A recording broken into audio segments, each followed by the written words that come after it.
Hey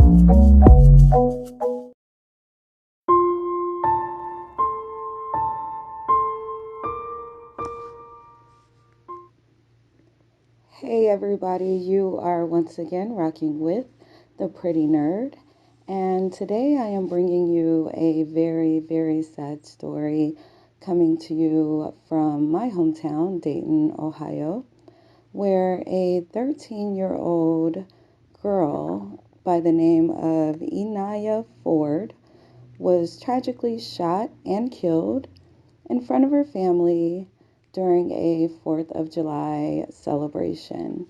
Now, we are talking about this past 4th of July.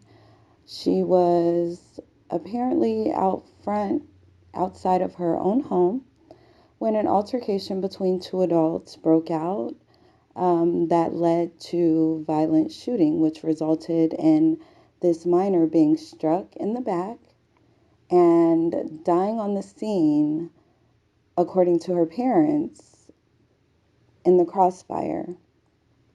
Now, it is said that Inyah was not the intended target of the shooting. We have clarified that with her parents. Again, this was an altercation between two adults that initiated the murder. 20-year-old Shamarr Bodine is named by witnesses as the person of interest. He was named as the shooter on the scene by some of whom are minors as well, relatives of the victim. It does appear that he was called to the home by someone who was attending the 4th of July celebration. It is believed to be the mother of his child that he was in contact with and who the altercation was with. Mr. Bodine was called to the home on Kipling Avenue in Dayton, Ohio, and an argument ensued upon his arrival. He was driving the car of his children's mother when he arrived. At some point, an argument broke out, and Mr. Bodine decided to shoot towards the home that the minor Inyah lived in, that the 4th of July celebration was occurring at. It was also said that Mr. Bodine had his own children there at the celebration. He had no consideration for their safety, anyone's safety there, any of the adults, any of the other children who was outside. It was said that he just recklessly began to shoot. As he was running away, he was shooting. So he wasn't looking. There was no visual target. It was extremely negligent and irresponsible, selfish and evil, if you ask me. Mr. Bodine is currently still on the run. It was said by Inyah's father, Mr. Inyah Ford, who I had the pleasure of speaking with, and I also have a bit of our phone conversation that you'll be able to hear later, where he explains that after the incident, Dayton police arrived onto the scene, and Shamarr Bodine apparently was able to walk away from the scene. Now, again, if you remember, I said he arrived on the scene in a vehicle that wasn't his. He was then fleeing the scene by feet, while Dayton police chose to apprehend Inyah's father as the initial person of interest. Um, of course, they had that wrong. They had their focus wrong. I've been told that they were questioning people that they should not have been questioning while being told exactly who the shooter was, and he was still given time to escape. So you'll hear a bit of that information directly from Inyah's father here in just a moment. Now, I wanted to let you know that Shamarr Bodine is not new to a criminal history. He was in an altercation in 2013 where he was a victim during a attempted murder and a murder where Shamarr, his cousin, and a friend of his was shot by someone. And I've included paperwork here for you to go ahead and review. In this paperwork, it explains the story on how Shamarr was shot. It was intended that he was to be murdered, and he escaped. So go ahead and take a look at the paperwork. And here is the conversation that I had with Inyah's father. Well, I wasn't there, but from gathering information from her family and my child's mom, they, it was the 4th of July. But what else can you say? It was a family event. Mm-hmm. And pulled up at the end, everybody was leaving. And whatever words it was said, whoever got into it, I don't know. I just know that you pulled a gun while it was 1,000 kids out there.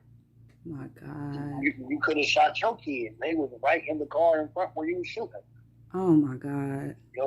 My daughter got hit, and your kids was less than 12 inches away, a foot, in the car. Coward. That's what he did. Started shooting and got to running and turned his back and hit my daughter. See, and I'm so... I don't fed his kid. I done dropped him off Christmas presents. My daughter's sister I've been her only dad, and I haven't been with my daughter's mom since she been alive. And they see the love that I got for mine, so they automatically gravitated. I treated this girl like a daughter, and he wasn't allowed to be over there anyway. So you call him over to pick you and your kids up, when that's your car. He's such a bum. He don't got no car, no money, no nothing. Yeah. Drug addict, you the worst type of man ever, bro. You beat on her, you spit on her. I told her 1,000 times, I'm not getting in the middle of y'all stuff. Man, you gonna be back with dude, man. Your best bet is to call the police. I did 6 years for protecting my female cousin, and she got right back with him when I got arrested, and didn't come to my trial. So I'm not getting in the middle of that. I would love to protect my black women, but you won't protect me when I'm protecting you. No, call the police. That's their job. We should have never been over there. Never been over there to begin with. And I wish they would have did the proper thing. If you tell somebody that they're not allowed over there and they keep doing crazy stuff, y'all should have went to go get a restraining order. Y'all should have done. Mm-hmm. You're 100% right on that, because I did look up his previous charges. He does have, he is a domestic violence registry. He's on the registry for domestic violence. I think it was September. Yeah. So you've been on it. You've been on the clerk of courts. Oh yeah. I know a lot. And he was in a shooting a few years back. Somebody was trying to, I believe, kill him and end up killing one of his cousins. He's unfortunately about to be in the same jail with the guy. So, he has a lot to look forward to with that, because the guy didn't finish the job the first time. Looks like he's going to have another opportunity now pretty shortly. Yeah. And I'm telling you now, I got about 9 years in, and I'm not proud of it, but guys definitely respect me and what I stand for. I want you to go to jail. I don't want you to die easy. I want you to go to jail so you can live with my pain every day. I promise you that you're up. Yep. I'm trying to tell everybody who think they doing justice for me, I'm not doing justice for me, because my daughter wouldn't even want him dead. That's her niece's and nephew's father. She would not want him dead. In her name, she wouldn't want that. I'm just being honest. Yeah. Let the police do their job. So hopefully they will. I said hopefully they will, because that night they didn't do their job. I was detained, kidnapped. What?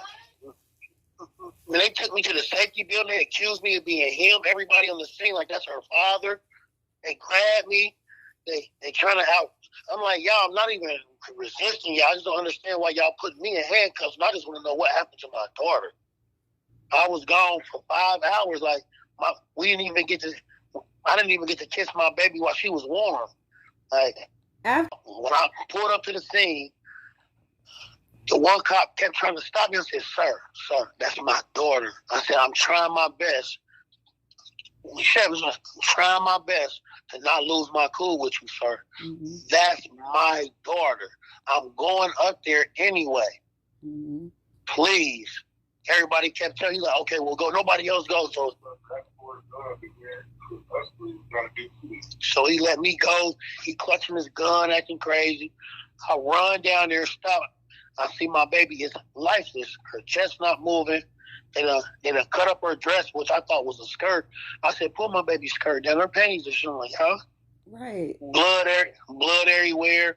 I'm like, what happened? Like, this is my exact tone of voice. What happened to my baby? Like, what happened? We don't know yet, sir. But is she alive? Because y'all not doing nothing. Yeah. The paramedics didn't take her to 45 minutes, but they trying to claim she died at the hospital. Y'all lying. My baby was dead there because y'all did nothing to revive her. Mm-hmm. I sat in the police car, right? Y'all did nothing to revive my baby, to attempt to try to save her life. They took the mother. I understand why you took the mother, because it was at her house and she had blood on her and she could tell you what happened. I understand. I just got there. Y'all seen me. I never made any threats. I never said this nigga got to die.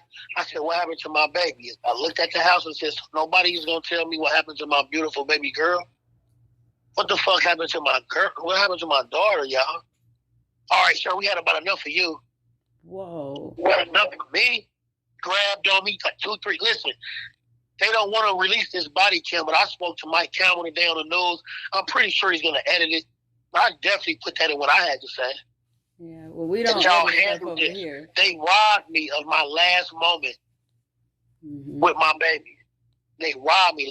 Took me to the safety building, locked me in a room with no water, no tea. If I'm being detained, that's arrested. Locked me in the room with no window, no water, no phone. Stole my property, tried to not give me my phone back. We never took your property out for you. I said, so we going to play this game, y'all? Give me my fucking phone so I can get out of here. You don't want the... No, I don't want none of them police officers to drive me home. Mm-mm. These are the same guys who robbed me of my last opportunity to kiss my baby while she was still warm, while she had any life in her. Y'all did worse than he did. Mm-hmm. Because y'all knew.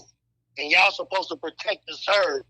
And I didn't feel protected, and I didn't feel served. And never talked to a detective, ma'am. I never talked to a detective. At 5:35 in the morning or 5:45 in the morning, she comes. They send the only black cop, the detective. It's a room full of white people. Y'all send him to me and say, Mr. Ford. I said, what? He said, I'm Detective so-and-so. I'm here to talk. You know what happened was? I said, well, first of all, I just put up on the scene. They know that. No, I don't know what happened. And I never wanted to be here. I was kidnapped and I was robbed. Period, point blank. If I did it to y'all, that's what it would be. Exactly. So I just want to know, y'all keep trying to talk to me.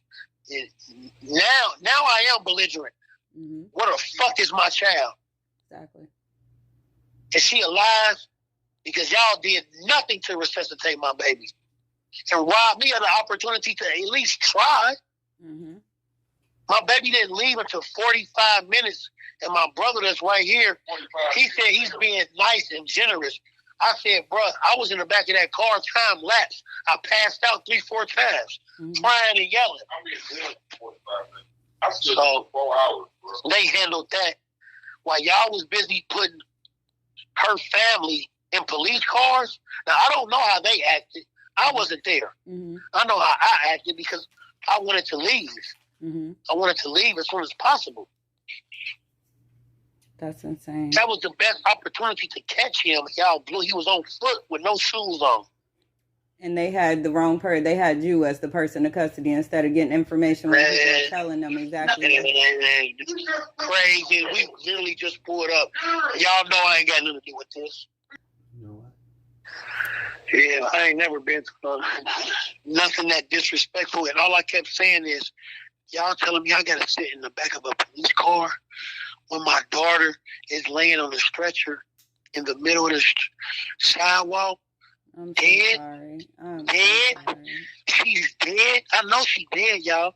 So I could just pray and hope that one day that y'all not in a predicament where y'all have to, they pop fireworks, where y'all have to see your daughter dead, and the very people who are supposed to protect and serve you are harassing you and bullying you and robbing you and pushing you and saying what they gonna do to you if you don't get in a police car.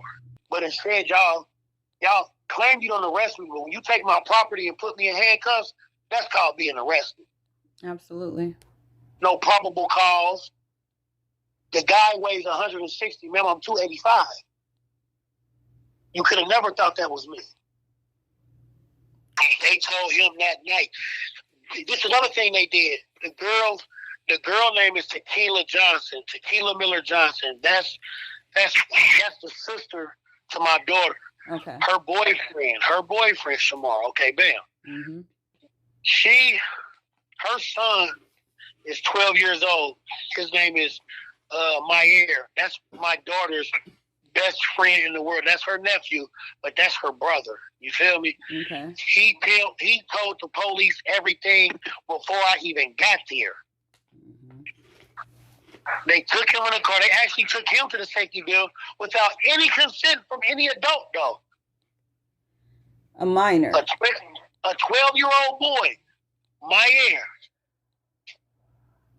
Goodness. Man, I can't get over how I was treated like I was a shooter. Yeah, I can't get over that. I can't believe that. I believe you, but I can't believe. What school did your daughter go to last school year? Northridge. She just completed the 6th grade, was going to the 7th. Gotcha. Yeah, they first off, they just had us sit there for hours and hours and hours, not even letting us know that she was dead. And then they keep trying to tell us that she died at the hospital, but I think she was deceased before she left here. And nobody went and checked on her? that gurney for 45 minutes, baby. 45. Chevy said he was 45 minutes. With no medical attention? No medical attention, but the medical was there. Right. And I was trying to keep pressure on the wound, and they snatched me off of her. They removed you from her? Yes. Dear God.